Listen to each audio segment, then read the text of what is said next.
vous allez bien. Aujourd'hui, comme vous pouvez le voir, je vais vous commenter une partie très intéressante en Day 1 avec Major Hunter qui est avec moi. Comment vas-tu? Bien, et vous? Et surtout, si j'ai accepté de faire ce commentaire, c'est que justement, c'est une partie en Day 1 certes, mais sur Océan, la carte préférée des joueurs de croiseurs, surtout de Day 1. Donc, il nous reste quelques secondes, une dizaine de secondes avant que la partie ne se lance. Et alors, quand tu vois cette carte arriver, quand tu es en Day 1, dis-moi quel est ton premier sentiment. Alors, je me dis que je vais perdre des crédits et ensuite je fais le bon vieux Oh no de Noni. C'est ça, exactement. Parce que là, clairement, on le sait tout de suite, cette carte-là, il n'y a pas moyen de se cacher sauf à jouer sur sa dissimulation. Donc là, malheureusement, ça va vraiment, vraiment être compliqué. Surtout que, évidemment, alors, les Nords, ce qui est quand même assez intéressant, c'est que finalement, il y a beaucoup de croiseurs. Donc finalement, c'est pas aussi dramatique que ça. Il y a certes 5 cuirassés, mais quand on regarde ce qu'il y a quand même, North Carolina, Izumo, République, soit c'est du bas tiers, soit c'est pas forcément du top précision. Bon, il faudra se méfier quand même du Montana et de l'Iowa, mais a priori, ça reste quand même relativement jouable. C'est quand même assez compliqué, surtout sur cette carte-là où en fait très vite, on ne sait pas du tout où aller.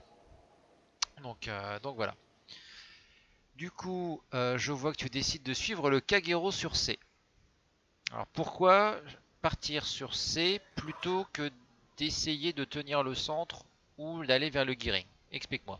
Bah, moi je sais pourquoi, mais... Bah, pour une raison toute simple, c'est qu'en fait, si on va sur B, Mhm, et bah, par exemple, l'ennemi, admettons, il va sur A et il va sur B. Et bah, du coup, on va se prendre le tiers de B mhm, plus le tiers de A. mhm, Et du coup, s'ils étaient partis sur C, on se serait pris le tiers de B plus de C. mhm. Ou s'ils étaient partis sur A et sur C, on se serait pris le tiers des deux caps et encore plus en crossfire. Tout à Ça aurait fait. été encore pire. Tout à fait. Alors ce que je Donc vois voilà aussi pourquoi comme... monter. ce que je vois aussi moi comme avantage, c'est que tu es quand même relativement discret, tu es à 6 km du Kagero. Donc ça veut dire qu'en gros, si le Kagero spot quelque chose avant que toi tu sois spoté, tu vas pouvoir le soutenir de ta cadence de tir. Et si toi, voilà, d'ailleurs, paf, tu viens d'être repéré parce qu'il y a un destroyer sur C, tu vas pouvoir utiliser ton radar rapidement et évidemment profiter pour faire, voilà, pour torpiller, pour que le Kagero puisse torpiller parallèlement. Donc là, c'est quand même dangereux. Tu es face directement au Gearing. On t'es quand même super bien placé. En plus, tu as du monde normalement derrière toi. Alors, faut espérer que, oui, apparemment, c'est bon. Ils sont nombreux à vouloir te soutenir. T'as eu énormément de chance sur cette salve d'Izumo, dis-moi. Je suis obligé de le reconnaître, c'est vrai. Quand j'ai vu ces obus qui arrivaient très bien, c'était très très chaud. Il te reste 8 secondes. Le Gearing a énormément souffert. Et là, du coup, tu passes au sonar parce qu'il a très vraisemblablement utilisé ses torpilles. Alors, l'énorme avantage, c'est que le Gearing a pris tellement de dégâts que le Kagero, eh bien, normalement, le champ libre pour venir caper. Après, pour le coup, je suis pas trop d'accord avec toi parce qu'il y a quand même un. Là, on peut le voir, il y a le Buffalo quand même Tout à fait. qui est très inquiétant sur la cape. Alors, il est quand même encore relativement loin. Et que le Bah, Kagero, il est encore si loin, il est à 15 mais km de toi, donc le Kagero, s'il manœuvre bien, peut venir. Si tu regardes bien, il y a Buffalo, Gearing, North Carolina et Izumo. À part le Buffalo, selon moi, il n'y a pas vraiment de navire avec un fort DPM dans le secteur. Donc, très très vite, le Buffalo, j'ose espérer qu'il est focus. Oui, voilà. Voilà. Il a été focus par les cuirassés. Donc finalement, le Kagero peut venir caper. Le Buffalo est déjà suffisamment occupé à survivre. Donc pour moi, je pense que c'est pas ce qu'il y a de pire en fait. Voilà. D'ailleurs, on le voit qui est en train de reculer. C'est vraiment. Alors c'est vrai que là, il est très très mal engagé, hein, le Buffalo. Mais vous venez bah de après, perdre c'est. déjà. Qu'est-ce que vous venez de perdre? Un Baltimore. Donc déjà un navire radar de perdu. Et ils ont une cape et vous ne l'avez toujours pas, vous, avancé. Après, voilà, le Buffalo, là, qui est dans une très mauvaise position sur l'océan, sur notre map, ça aurait pas été possible. Parce Non. qu'il se serait mis derrière une île ou C'est quelque voilà, chose, quoi. exactement. Ici, en fait, le Buffalo a fait une erreur qui a été d'engager son feu avant de se mettre en position de fuite. Ce que toi, en fait, tu avais fait. face au North Carolina. Enfin, au moment où tu as commencé à engager le gearing, tu avais commencé à te mettre en position pour fuir. C'est ce qui t'a permis notamment d'avoir le coup de chance et d'échapper à l'Izumo. Tu aurais tourné un peu plus tard et c'était fini. Mais du coup, ça n'a toujours pas capé, le Kagero ne vient toujours pas. Et vous venez de perdre votre Montana. Ça, c'est assez terrifiant par contre.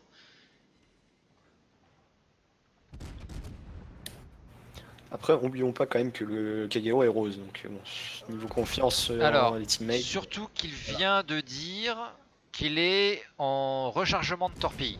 Donc en gros, bon, moi je joue souvent, que ce soit Kagero ou Yugumo, en rechargement torpille parce que c'est fun. Mais trop souvent, en fait, c'est la tentation de vouloir à tout prix les utiliser pour faire du dégât plutôt que son rôle de destroyer voilà, et spotter justement les différentes menaces. Et j'ai l'impression que c'est ce qu'il est en train de faire. Voilà, il a complètement ignoré la cape. C'est hallucinant. Le Neptune, le Montana ont complètement ignoré la cape. Je veux dire, le Gearing n'a pas l'air d'être là, hein, puisque le Kagero peut s'avancer tranquillement. Donc là, c'est... Voilà.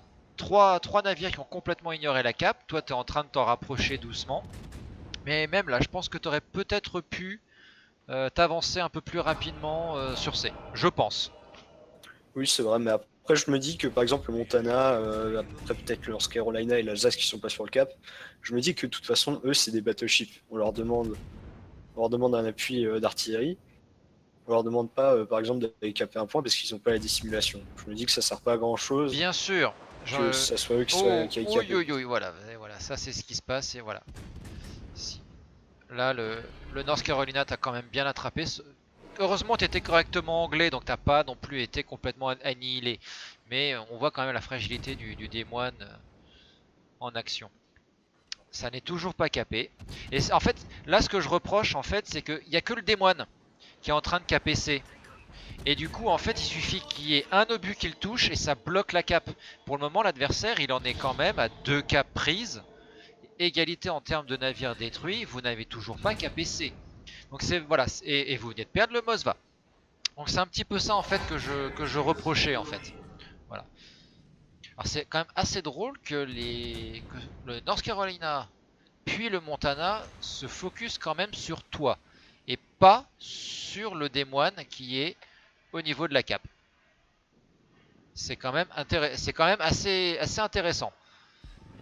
Le Kagero qui décide enfin de aller se mettre sur la cape, et ben voilà. Voilà, ça c'était à prévoir un moment ou un autre. Vous n'avez toujours pas de cap et vous avez un déficit de 3 d'un navire par rapport à eux. Voilà, c'est un petit peu ce que je reprocherais ici au Neptune, au Montana, au Kagero et dans une moindre mesure, parce que tu étais quand même pas trop loin, mais un petit peu aussi à toi. En fait, vous n'êtes pas suffisamment tous allés sur C en fait. Il y avait le que le démoine et qui finalement a fini par être détruit. C'est un petit peu dommage en fait. Bah après, en voyant en fait que j'étais aussi focus, enfin j'étais pas mal focus par le Montana, C'est vrai que... Ah, je sais mais pas attention, trop pourquoi. là j'ai pas compris non plus, pas compris non plus. Mais pardon, tu étais dans une bonne position. Après, je pense que ce que tu aurais pu faire, c'était justement arrêter de tirer pour aller te repositionner de manière discrète. Je pense. Oui, c'est tout à fait. Par exemple, pour aller te mettre non plus là-bas, mais plutôt vers B ou C5, pour contrer plus rapidement les navires qui arrivaient. Et tu avais toujours la portée pour choper le Montana. Tout à fait. Après, ce que j'ai préféré faire, c'est plutôt entre guillemets tomber le Montana pour Mhm. qu'il embête pas un démon à nous. Bien sûr. Et après, bah, du coup, on pourrait revenir dans une optique un peu de contester le cap. Et quand j'ai vu que le Kagero s'y intéressait, bon, bah, j'ai dit bon, bah, allez, Il, sur la il- cap. il a quand même mis le temps avant de s'y intéresser hein, au cap. Hein. C'est assez impressionnant.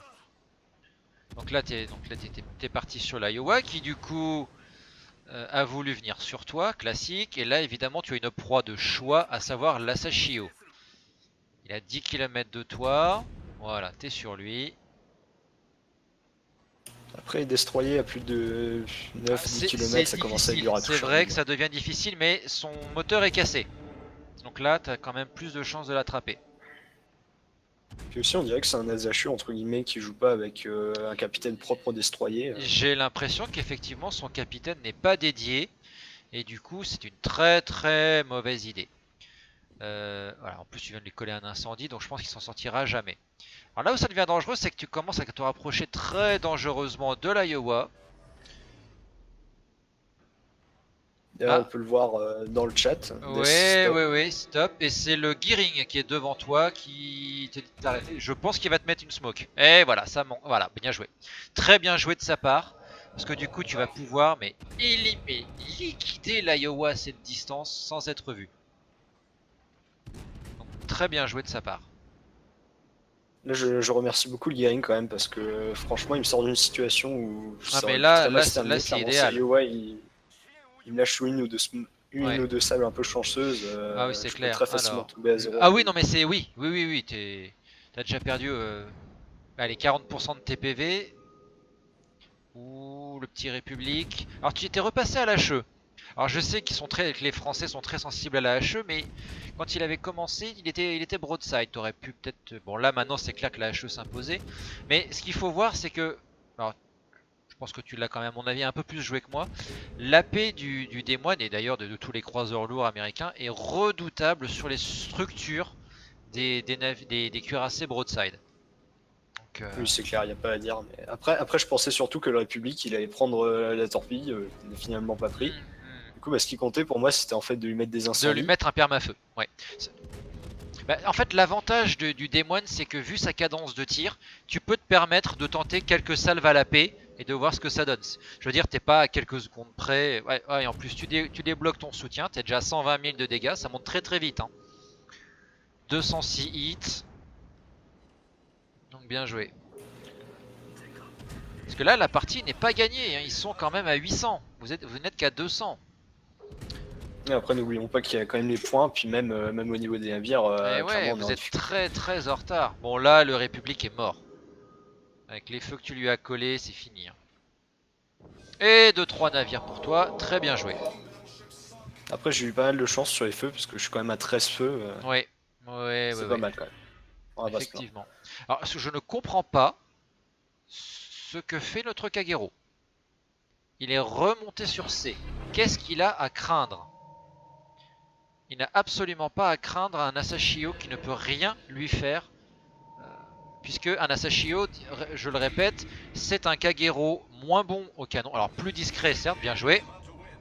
Plus discret certes, mais dans les torpilles sont inefficaces contre un autre destroyer. Donc le Kagero, voilà, il est en train de repartir en arrière, vous voyez. Le Kagero repart en arrière pour aller torpiller l'Izumo. Mais quel intérêt? L'intérêt, alors qu'il était quand même quasiment arrivé sur B, bah, c'était justement d'aller choper B. Donc là, inutile, complètement inutile. Alors, le Gearing face à un Des-Moines, là par contre c'est un peu chaud. Hein. Bah voilà quoi, c'est Garing qui engage un gunfight au Des-Moines quoi. Voilà, donc là...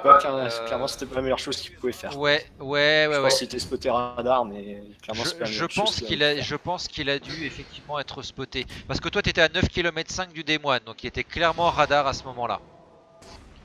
Et c'est Clairement. vrai que malheureusement face à un Des-Moines, quand t'es à 8 km, tu peux pas faire grand chose. Faut t'enfuir le plus vite possible et si tu n'as pas les moyens de le faire, voilà. Alors là, tu es dans une excellente situation par rapport à lui. Parce que lui est de face par rapport à toi, donc il n'a que ses 6 canons. Toi, tu es en train de fuir derrière. Et attention, voilà le Kraken qui arrive. Toi, comme tu es en kite, son AP est inutile. Il peut rien te faire. Par contre, toi, tu peux utiliser tes 9 canons. Donc tu as quand même 50% de puissance de feu en plus. N'hésitez pas à le faire, hein, les gens. Le but en fait de cette manœuvre, c'était surtout d'éviter que le Hyper en fait il Bah, vienne compléter le Des-Moines bien sûr, en termes de puissance d'artillerie, et du coup que je perde le duel contre le Des-Moines. bien sûr. Donc maintenant qu'il est mort, je peux me retourner et aller chercher Tout un peu à de fait. Hyper. Bah, c'est l'avantage justement de se mettre en kite. Quand tu as un navire absolument identique au tien, tu peux tenter le gunfight. Tu as un support possible à l'arrière, tu fuis. Surtout que, ne l'oublions pas, il est plus facile de viser et de toucher un navire qui se rapproche qu'un navire qui s'éloigne. Donc ça veut dire que en gros, le Des-Moines adverse non seulement avait moins de canons, mais il est plus difficile, puisque comme il, comme il ne voit que ta fumée en sens inverse, il ne sait pas à quelle vitesse tu vas. Donc il est constamment obligé d'ajuster sa visée, et du coup il peut perdre quelques salves. Alors que toi, tu as juste à voir qu'il est en train d'avancer, tu as juste à tirer juste devant et ça va lui tomber dessus. Sur l'avant du navire ou sur l'arrière. Donc il y a toujours ça à prendre en compte aussi. Et en tout cas, voilà, le temps qu'on discute, tu es arrivé à 180 000 et la partie est en train de se retourner dans le sens où vous avez récupéré l'avantage en termes de navire, toujours pas au point par contre. Donc là, ça devient dangereux. Après, ce qui va être dangereux surtout, c'est le fait que eux deux, ils ont un hyper, enfin un Ouais. hyper et un démoine, qui ont un très bon DPM. Donc Tout à après, fait. personnellement, j'ai pas trop vu à combien de PV était le démoine. Donc Le je démoine, suis à peu près effectivement, on mi-life. l'a vu Donc il y a, il y a des chances longtemps. Ouais. il y a des chances que lui, il ait plus de PV que moi. Mm, mm, mm. Et le hyper, c'est pareil, il y a des chances qu'il ait plus de PV que moi.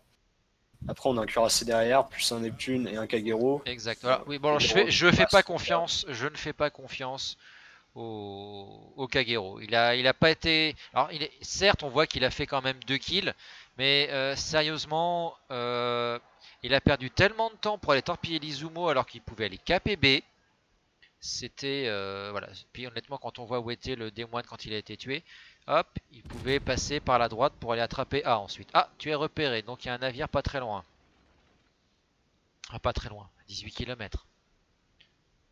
Ah, puis il s'en vante, hein. Bravo, 9 touches à la torpille, 113 000 de dégâts. Oui, mais c'est pas ça qui compte. Voilà. Ça, c'est un défaut qu'on voit assez souvent chez les gens. C'est la volonté de faire du dégât. Non, la priorité, c'est de gagner au point. Faire 120 000 de dégâts ne sert à rien si vous perdez. Voilà. Après, le problème aussi, surtout, c'est qu'en fait, c'est pas forcément des dégâts qui sont utiles à la team. Par exemple, si vous faites 120 000 de dégâts sur 2 battleships, Oui, c'est pas forcément utile à la team. Que si vous faites juste 40 000 de dégâts sur 2 DD, c'est beaucoup plus utile à la team. Parce que exactement. vous sortez les DD qui peuvent cap. Exactement. Donc là, du coup, tu te précipites sur B avec le Neptune et le Gearing. Le Kagero. Mais bon, c'est chaud quand même, hein. Vous êtes à 920, enfin, ils sont à 928. Donc là, l'équipe adverse, elle a qu'un seul truc à faire, c'est jouer la montre. Là, ça va être serré, clairement. Parce que même si nous, on récupère le cap B à temps, Il on faut va le un récupérer très très vite. Il y a 3 navires dedans, il n'y aura pas de problème. Oui, mais même comme ça, je veux dire, il y a très vite 400 dans la points situation. d'écart. 400 points d'écart.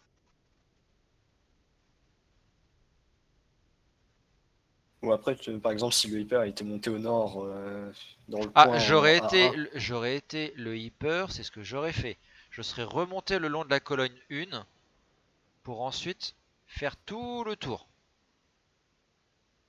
par exemple, si le hyper est parti faire ça, ou si le démoine il est parti en J, enfin il a fait un peu le tour comme le hyper, mais pareil au sud, bah on a des problèmes aussi parce ils vont certainement récupérer C avant que nous Ah on bah puisse oui. reprendre A. Là, le meilleur truc à faire pour les deux adversaires, c'est ça, c'est de se la jouer discret, bien caché. Et effectivement, on peut se la jouer fourbe avec le Hyper qui était très bien placé, donc il est passé discret. Il a vu que, parce que toi tu as tiré notamment, que vous étiez tous en train de vous diriger vers B puis A. Sérieusement, hop, je serai à sa place, je ferai le tour. Après là, faut regarder le Montana, là, dans le chat il a dit je suis spoté. Donc ça veut dire qu'on a au moins un navire qui est Qui est pas loin. au sud. Parce Au sud qu'effectivement, ou au le nord. Montana de mémoire, c'est un peu plus de 12 km. Donc c'est quand même. Voilà. Donc là je dis à la team peut-être qu'il est monté. Et non, et il est là. Et il est AFK. Voilà. Là, c'est le coup de chance.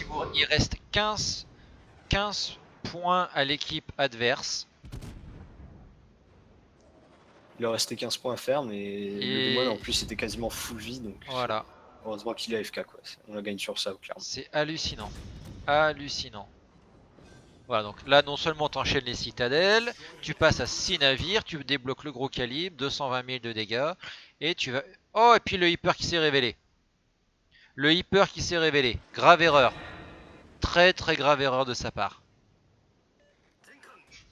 Personnellement, j'aurais été le hyper, j'aurais attendu juste qu'il y ait un navire qui soit très très bas en vie. Oui.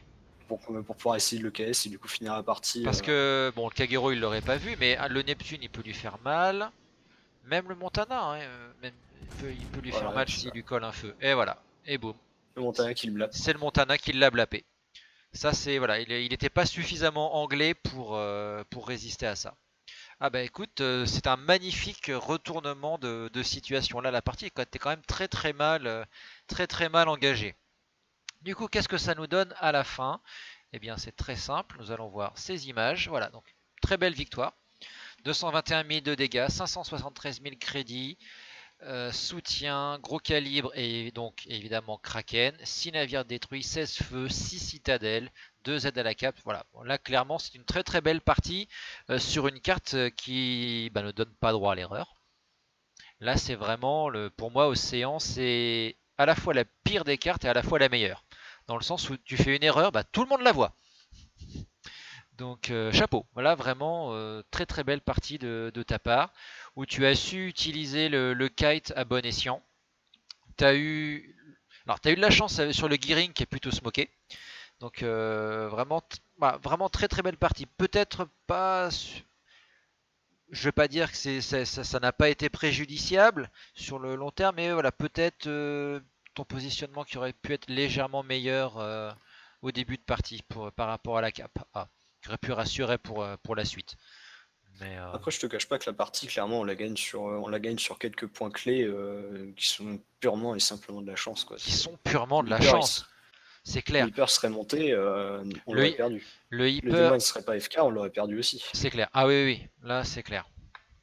Le gang, il m'aurait pas smoké, je serais mort, et puis bah, Et la partie a été perdue plus tôt, j'aurais clairement. pas pu contribuer au PM, quoi. Clairement, clairement. Parce que ça nous donne quand même une magnifique partie au final à 3151 XP brut. 800 points d'XP de plus que le deuxième. Joli. Joli. Autant le Montana, c'est pas étonnant qu'il ait fait autant d'XP, puisque un cuirassé sur cette carte-là peut faire extrêmement mal et donc du coup engranger énormément de points. Le Kagero, au final, s'en sort bien, mais c'est parce qu'il voilà, il a détruit deux navires et il a fait tous ses dégâts comme il l'a dit. Mais Après, il a aussi aidé à caper, aidé à caper les derniers points, c'est surtout ça aussi. voilà, on l'a vu, il a aidé ensuite à caper A puis B, mais il aurait pu caper A plus tôt, il aurait pu caper B plus tôt. Voilà, donc oui, il a participé, mais c'est un petit peu dommage de sa part. Voilà, il a privilégié les dégâts plutôt que la prise de cap. Enfin, voilà, je veux dire, à partir du moment où le Buffalo était occupé, alors déjà le gearing avait été, non pas sorti, mais repoussé la queue entre les jambes, puis le Buffalo qui était sous le feu de toute l'équipe, il aurait largement pu aller caper. Il ne l'a pas fait, il est parti au contraire très très loin de l'autre côté de la cape. C'est un petit peu dommage, voilà, ça aurait pu accélérer les choses. Et au total, si on regarde, donc voilà, les fameux donc 6 navires, tu as tiré au total quand même, c'est là où on voit quand même le démoine, 927 obus explosifs et 114 obus perforants. Plus de 1000 obus tirés durant la partie. On voit quand même ce DPM monstrueux. Et c'est là où aussi justement, alors c'est une force évidemment du démoine, mais c'est aussi pour ça qu'en fait ça en fait une victime avec évidemment avec le Minotaur. Ce sont deux navires qui ont un DPM tellement élevé, tellement fort, qu'il faut les sortir très vite, sinon ça devient des plaies. Et là, ça s'est vu. T'as les moments où tu as dû arrêter un petit peu de tirer pour te repositionner, etc., c'est vraiment quand on te tirait dessus. Et à partir du moment où il n'y avait plus qu'un seul navire qui te tirait dessus, tu revenais, et puis alors là, tu en profitais à fond avec ton DPM. Et là, on peut rien faire contre un démoine. Plus on se rapproche et plus c'est dangereux un démoine. Bah, c'est exactement ça, quoi. Le démoine pour gagner les duels, c'est le meilleur navire. Il n'y a pas grand chose qui peut gagner un duel contre un démoine. À Tout, dé- tout, part peut-être un Worcester, peut-être. Et Oui, encore, s'il se rapproche, c'est mort. tout dépendrait de la configuration. Par exemple, un Hindenburg peut faire très très mal à un des moines, suivant les conditions. C'est clair que si l'Hindenburg doit traverser 10 km de mer complètement ouverte avant d'arriver au démoine, l'Hindenburg ne sera pas frais à la fin, je suis même pas sûr qu'il y arrive. Si par contre l'Hindenburg réussit à limiter largement la casse et à arriver au corps à corps, là par contre ce sera l'Hindenburg du fait de ses torpilles. Donc voilà, tout va dépendre en fait de la configuration. C'est vrai qu'un démoine est redoutable en la matière. Voilà. Écoute, merci beaucoup pour ce replay. Je te donne rendez-vous tout de suite pour notre discussion sur la manière de monter le démoine. A tout de suite. À tout de suite. Et nous voici donc à l'écran de Port-Rouge. Nous allons pouvoir parler, donc avec Major qui est toujours ici présent, sur la manière de monter, d'apprécier le démoine. D'ailleurs, je tiens à vous dire que voilà, le démoine, alors même s'il est assez peu souvent, enfin, il est souvent décrié de par sa fragilité, etc. On voit souvent d'ailleurs sur les forums les gens qui s'en plaignent. Je vous invite à aller sur le forum officiel du jeu, donc dans la communauté française. Vous avez tout un topic consacré au succès du démoine, où l'on voit des scores absolument mirifiques. Voilà, on peut vraiment faire de très très belles choses avec un démoine. Mais plus que jamais, le démoine c'est un navire de placement. Autant le Zao ou l'Hindenburg, vous pouvez jouer le kite, vous pouvez jouer l'embuscade, le mouvement, etc. Autant le démoine, c'est vraiment la prise de position. Et du coup, ça peut conditionner le choix de la manière de le monter. Alors, lorsqu'on arrive donc sur le démoine, on a d'abord les munitions et consommables. Alors, toujours évidemment si possible jouer avec les consommables premium, ne serait-ce qu'évidemment la réparation, mais surtout le radar et l'équipe de réparation pour avoir plus de soins. Ensuite en fait vous avez le choix entre le tir défensif et l'hydroacoustique, le sonar. Là honnêtement tout dépend. Ces derniers temps, je ne sais pas ce que toi tu en penses, Major, mais depuis un certain temps, on voit de plus en plus de CV en jeu. Donc peut-être que le tir défensif ne serait pas de trop. N'oublions pas qu'en plus, évidemment, le démoine est un monstre de défense antiaérienne. Qu'est-ce que tu en penses? Bah, je suis d'accord avec toi pour dire qu'il y a de plus en plus de CV avec le temps, ce que je trouve assez incroyable quand même avec la sortie des croiseurs égéricains, C'est ça, oui. qui sont littéralement des plateformes anti-air, juste c'est n'importe quoi, niveau C'est anti-aérien. Mais il y a quand même des CV, voilà, j'ai l'impression qu'il y en a plus qu'avant. étonnamment. Oui. Et alors ne l'oublions pas, donc là nous sommes au mois de juillet 2018. Il est prévu d'ici peu de temps le rework des CV. Donc la nouvelle manière de jouer les CV pour les rendre plus attractifs, plus accessibles. Il est tout à fait possible qu'il y en ait de plus en plus. Donc là, peut-être finalement revenir donc sur l'anti-air. Sachant que l'hydroacoustique, ça servira principalement, quand on est en démoine, à se protéger des torpilles qui pourraient être envoyées en prévention, en fait. Parce qu'en gros, en démoine, lorsque vous êtes repéré, le destroyer adverse n'est pas très loin de votre radar. Donc à ce moment-là, vous claquez le radar, vous tirez, ça fait suffisamment peur au destroyer, et là après c'est à vous de vous repositionner pour éviter les torpilles. Voilà. Donc, personnellement, vu ce qui peut arriver dans les mois à venir, peut-être que le tir anti-aérien serait le plus simple. Moi, On... personnellement, j'ai la recherche hydroacoustique parce que bah, Oui, je trouve que c'est toujours utile quand même de savoir si un DD vous a torpillé ah, ou bien pas. sûr, bien sûr. Par exemple, bah, si vous avez un DD, vous savez pas trop où il est, votre radar il est en reload, vous savez pas trop s'il est en train de flank ou Ah, s'il est juste c'est devant pour vous, ça bah, c'est toujours que utile quand même de le savoir, quoi. c'est pour ça que je disais que le démoine est plus que jamais un navire de placement. Il faut vraiment bien choisir son endroit et bien connaître les cartes pour se positionner, éviter les endroits dangereux, etc. Voilà. Et c'est vrai que bon, donc voilà, c'est pour ça que le démoine est toujours un peu particulier, un peu délicat à choisir. Alors si on en vient aux améliorations. Bon, l'amélioration de niveau 1, alors, je sais que Yuro, sur ses vidéos, joue avec l'avion de reconnaissance plutôt que le radar. Et du coup, si vous voulez vous amuser, vous pouvez prendre l'avion de reconnaissance modification 1. Je ne sais pas si c'est le plus efficace. Je ne sais pas.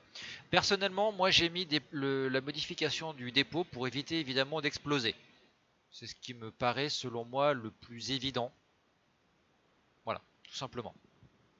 Je ne sais pas ce que je ne sais pas ce que toi tu en penses.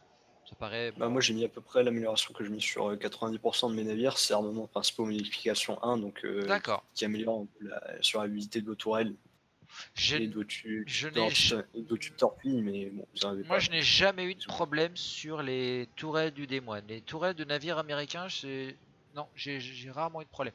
Plus sur les japonais et sur les français. Par contre, sur les américains, j'ai jamais eu ce problème. Donc, tu vois, c'est. Alors ensuite, c'est un peu particulier. J'ai eu dans un super conteneur, évidemment, la modification spéciale tir anti-aérien défensif modification 1. plus 20% de durée du consommable. Là, sur un des moines, comment dire, je deviens un cancer. Voilà. Ouais, on peut dire ça comme ça. Hein, je crois que voilà. Sinon, si vous ne l'avez pas, alors ceux qui me connaissent savent que je n'aime pas me retrouver immobile et du coup j'ai tendance moi à choisir la propulsion modification 1. Voilà. Du moins pour mes croiseurs. Du moins pour mes croiseurs. Qu'est-ce que toi tu aurais choisi? Propulsion, gouvernail ou avarie? Moi, je suis plutôt gouvernail en fait, parce que la propulsion, en fait, c'est quand vous avez mangé une cita. Bah, pas Et toujours. quand vous avez mangé une Pas toujours. Ça ça peut m'est. aussi arriver sur d'autres cas, par exemple avec une torpille Eh ben ou simplement justement, les obus hacheux et conquérants. bah voilà, parfois, même pas forcément du Conqueror, mais des obus hacheux qui ont réussi à passer. Même pas forcément de citadelle, ça m'est arrivé. Et boum, directement sur l'arbre de transmission, plus de propulsion. Donc là, depuis, j'ai été traumatisé, je le mets systématiquement quand c'est possible, ou si j'ai rien de mieux, sur mes croiseurs. Voilà. Alors les Américains sont moins sensibles que les Japonais et les Français hein, là-dessus. Mais bon, Après, je suis d'accord avec toi pour dire que c'est très embêtant de se retrouver immobile en ouais. démoine, surtout. Ah oui, Mais en fait, un démoine immobile, t'es mort. je trouve que le gouvernail, en fait, par exemple, si vous avez qualité comme ça a été pas mal montré en triplé, bah, c'est surtout votre gouvernail qui va prendre cher, parce que le gouvernail, il est à l'arrière, Mm. il est très exposé au spam hacheux. Donc du coup, si vous prenez un ou deux obus qui sont mal placés, bah, votre gouvernail, il va casser. Donc la première fois, ça, vous pouvez lancer votre hyper, mais après, la deuxième fois, c'est bien plus embêtant. C'est vrai. Donc je trouve que, par exemple, la propulsion, quand elle va casser, ça va être très très chiant. Mais de toute façon, vous avez votre hyper. Par contre, le gouvernail, lui, il va casser plus souvent. Donc, globalement, si vous faites du kite, il va casser plus souvent, donc je J'ai trouve que c'est pas, plus important de ouais, mettre j'ai ça. pas remarqué que c'était pour moi. Enfin, je trouve que c'est un peu 50-50 hein, au niveau des destructions, soit la barre, soit le moteur. Ouais, je suis Après, d'accord qu'il casse pas souvent non plus, hein. non, non, non, sur un démoine, c'est plus, Après, c'est un peu plus après rare. ça se sent peut-être aussi à la différence de la façon de jouer, quoi. Possible, c'est vrai. Alors, on en vient à l'amélioration numéro 3. Bah, moi, j'ai choisi évidemment les canons anti-aériens modification 2 hein, pour augmenter la portée des canons de 20%. Là encore, hein, cancer, évidemment. J'ai vraiment joué à fond sur cette force du démoine. On pourrait mettre le système de visée, mais je trouve que le DPM du démoine est tellement puissant, déjà, de base, que on peut très vite corriger le tir. Pour moi, je pense que le système de visée, c'est pas forcément ce qu'il y a de plus précis. Je sais pas ce que toi t'as mis.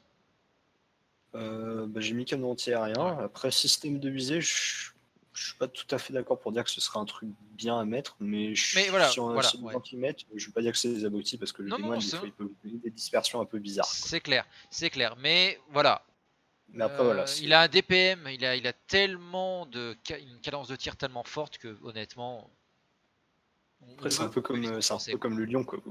Oui, C'est un peu comme le lion, d'une certaine manière, vous tirez tellement de buts que vous vous en fichez si vous ratez 3 ou 4 sur c'est une ça, salve, vous avez exactement, des autres qui arrivent, c'est pas grave, quoi. exactement.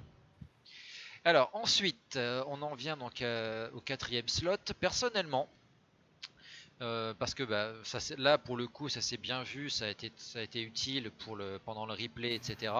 J'ai mis appareil à gouverner modification 2. Profiter au maximum de la maniabilité du démoine qui est tout à fait correcte et qui est essentielle selon moi pour profiter des îles et pour pouvoir se désengager rapidement.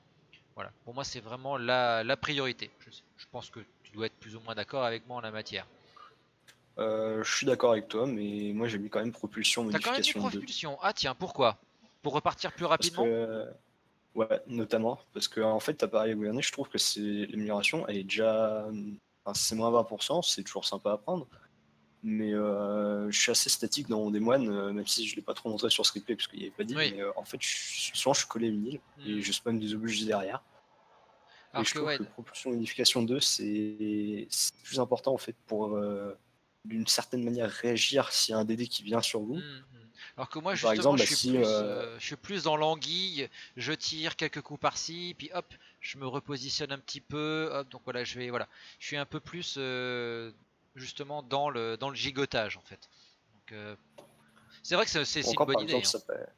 ça permet aussi, par exemple, de faire enfin, par exemple, de troller un peu la visée de C'est vrai, certains c'est vrai, battleships quand vous faites du kite, quoi. c'est vrai, c'est vrai. Mais les deux se valent pour moi. C'est juste Alors, que je préfère propulsion dans mon style de jeu. en amélioration de slot 5, bah, il y a un choix et un seul qui s'impose, hein, quand on est un démoine, la dissimulation, forcément. Je veux dire là, il n'y a pas à tortiller. Le fait de pouvoir utiliser la dissimulation fait que par rapport à la portée du radar, bah, en gros vous êtes spoté. Bah, regardez, quand vous êtes à fond en dissimulation, vous êtes spoté à 10 km 6. Votre radar porte à 9 km 9. C'est-à-dire qu'en gros, il y a 700 mètres pendant lesquels il y a 700 mètres de zone de danger. Si vous ne mettez pas ce module de dissimulation, en gros, vous serez permaspot sans que vous puissiez faire quoi que ce soit et vous êtes mort.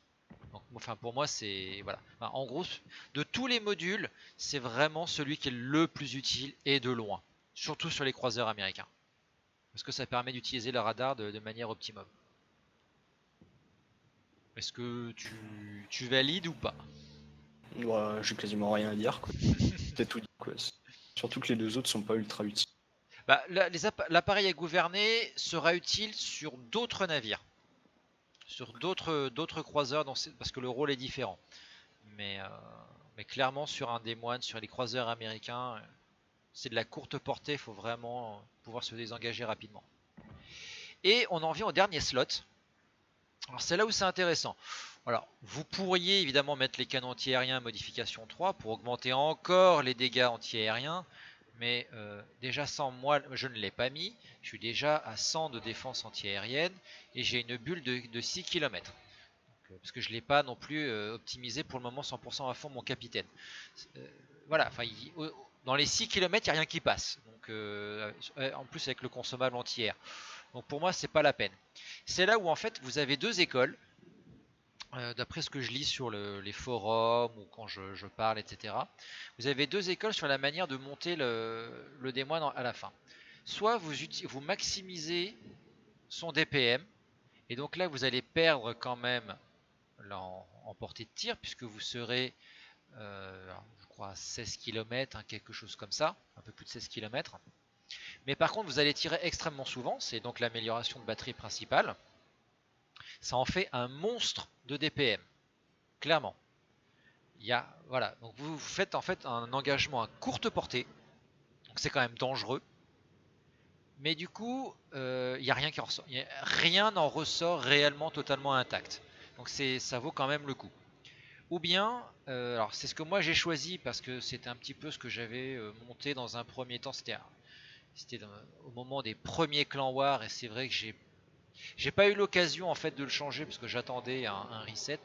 Je l'ai beaucoup utilisé parce que ça permet, c'est vrai qu'en plus c'est une zone, ça donne une zone de confort puisqu'on tire jusqu'à 18 km. C'est le système de contrôle de tir qui augmente la portée. Alors c'est très bien parce que ça vous donne justement 18 km, ça vous donne du confort. Et l'avantage c'est que comme vous tirez loin, avec votre cloche, et ben vous pouvez vraiment vous mettre derrière les îles. Donc ça c'est très bien. Le gros problème, le gros problème, c'est selon moi que vous ne maximisez pas la cadence de tir. Voilà, elle reste à 5 secondes 5 alors que vous passez à moins de 5 secondes si vous prenez le module de rechargement. Et en fait, ce module à longue portée, à quoi ça va servir? Ça va principalement servir à liquider les cuirassés ou les croiseurs qui campent, qui sont immobiles ou qui reculent. Ça ne servira qu'à ça. Est-ce que ça vaut réellement le coup? Je me pose de plus en plus la question. Et à force de lire, etc., je pense personnellement que je sacrifierais la portée pour aller sur le DPM. Après, d'un autre côté, si vous tombez sur Océan, je pense qu'il vaut mieux utiliser la portée, parce que là, vous n'avez rien pour vous cacher. Voilà. Qu'est-ce que toi, tu penses de ces deux derniers, justement, de ce débat, de ce dilemme entre les deux derniers modules? Personnellement, j'ai mis système de contrôle de tir du canon. Mhm. Donc la portée également. Parce que, en fait, bah, je trouve que les battleships campent beaucoup ces temps-ci. Oui. c'est à la fois dans votre team et à la fois dans la team de l'ennemi, et je trouve que c'est agréable en fait d'avoir des 1 de 1 de pouvoir se retrancher près d'un cap. Mm. Et ensuite de ça, par exemple, de pouvoir les asmat à très longue portée. Par exemple, de vous mettre un peu en retrait par rapport au cap, Tout à fait. mais de pouvoir quand même asmater les battleships en face, quoi. Exactement, c'est Et pour aussi ça parce que... Oui. que honnêtement, en fait, l'amélioration de reload, je trouve que c'est bien pour gagner vos duels, c'est bien pour maximiser le DPM, mais en fait, je trouve que la portée c'est beaucoup plus utile parce que ça vous donne beaucoup plus d'options de tir, parce que à un peu plus de 16 km, vous n'allez pas avoir grand chose, et si vous avez un croiseur, par exemple, il va juste il va se barrer ou il va passer des simus. Un battleship il va se barrer. Et je trouve que c'est plus utile d'avoir 18 km de portée où là il va se dire, oh, de toute façon, le temps que je lui sorte de son range, je serai complètement useless le temps que je reste là et que j'essaie de passer des simus, quoi. Alors voilà, c'est pour ça que les deux peuvent se valoir. Par exemple, on l'a vu au début de ton replay, lorsqu'il y a le gearing que tu spots au radar, tu aurais eu la batterie principale, donc ton temps de rechargement, le gearing était sorti. Tu pouvais facilement balancer 2-3 salves supplémentaires avant qu'il ne disparaisse, tu pouvais le sortir. Donc voilà, en fait, le fait de sacrifier la portée pour la cadence de tir va te permettre d'éliminer toute menace à portée de radar. Donc en gros, les destroyers ne viendront plus. Ils peuvent plus, ils sont repérés par ton radar, ils sont morts. Ils peuvent plus y échapper. Et le moindre navire qui commence à s'approcher également, c'est vraiment dangereux. Mais comme tu l'as dit, la méta actuelle favorise énormément le camping. Et du coup, effectivement, le contrôle de tir augmentant la portée se vaut évidemment largement. Et d'ailleurs, généralement, alors, tous ne le font pas évidemment, mais on voit énormément de démoines jouer en clan war avec ce module de portée. Parce que justement, c'est très orienté sur la prise de cap, le contrôle de position, le repositionnement tactique de navire, etc. Et là, effectivement, le fait de pouvoir tirer loin dès qu'un navire est spoté, ça a évidemment toute son importance. Donc voilà, là les deux se valent. Vous n'aurez pas le même rôle. Avec la portée, vous allez faire peur, vous allez essayer de faire peur aux cuirassés, évidemment en leur tirant dessus à la HE pour les faire brûler, les forcer à bouger dans des positions qui ne sont pas forcément intéressantes. Avec la courte portée, donc le DPM, votre rôle est complètement différent, ça vous force à un jeu plus discret, plus subtil. En gros, alors je vais pas dire que ça se joue un peu à la japonaise où vous arrivez au dernier moment de votre discrétion et vous balancez vos torpilles, parce que vous n'avez pas de torpilles, mais vous utilisez votre cadence de feu pour faire extrêmement mal très vite. Un croiseur qui se retrouve broadside face à un démoine à 8 km, bah il tient quoi? Allez, 20 secondes à peine? Quelque chose comme Quelque ça? chose comme ça, quoi. Voilà. Donc le rôle ne sera pas du tout le même. Là, c'est vraiment à vous de voir comment vous voulez orienter votre démoine. Sachant qu'évidemment, ensuite, il y aura le module légendaire qui pourra tout changer. Voilà. Après, si vous voulez rigoler un peu, moi honnêtement, en fait, sur le serveur de test, Oui, sur le PTS plus communément appelé, j'utilise le module de reload. Alors pourquoi sur le PTS et pas sur le serveur normal? Parce qu'en fait, sur le PTS, les gens ils sont moins bons. Globalement, ils sont moins bons. Et en fait, du coup, ça vous permet de prendre des positions qui sont beaucoup plus agressives et faire plus de dégâts. tout à fait. Parce qu'en général, les battleships sur le PTS, ils campent pas. Ils C'est campent ça. pas comme sur le serveur normal. Exactement, c'est ça. Et en plus de ça, en général, ils ont du mal à viser. Et donc, ça vous permet de prendre des positions qui sont beaucoup plus agressives sans avoir à vous dire, ouais, mais est-ce que les battleships derrière vont m'aider? Est-ce que. Et surtout, l'avantage. Est-ce que de pusher? Est-ce qu'ils vont pas juste se barrer sur un autre cap et voilà? Alors que sur le PTS, non. Donc clairement, ils font pas ça, quoi. Tout à fait. Surtout qu'en plus, sur le serveur test, on a tellement de crédits que c'est pas grave. On peut passer notre temps à choisir les améliorations qu'on veut. C'est justement pour tester. Voilà. Bah écoute, merci, Major. Ah bah non, oh là là, non, attends, on n'a pas fini, oh là là, on a Les builds de beaucoup de... commandant, monsieur, les Bah builds de bien sûr, commandant. le commandant, oh là là. Alors, de ce que j'ai vu, déjà, alors moi il est pas encore à 19 points, il est à 18 points, donc bientôt. On a des petites divergences justement. Alors moi pour le rang 1, c'est un truc que je le mets quasiment systématiquement partout. C'est cible prioritaire pour savoir combien de navires me visent. Voilà.